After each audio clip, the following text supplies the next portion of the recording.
Discarding malupit na mga kamote. Counterflow na. Ang tanong bakit kaya?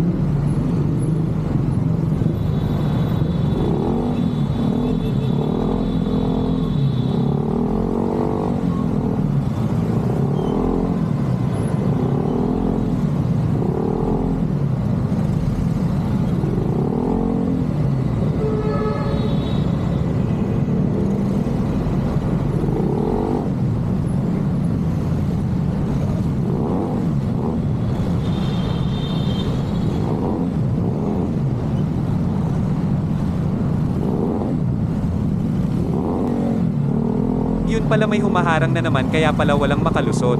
Meron na naman silang binubusinahan.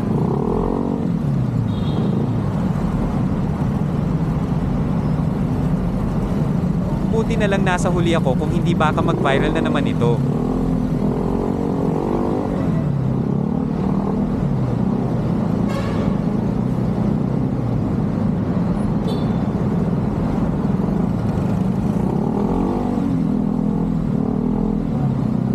Mukhang may uminit na ang ulo at sumisigaw na. Dapat magkaroon ng enforcer dito palagi, para masita yung mga ganitong gawain. Ride safe na lang palagi mga lods.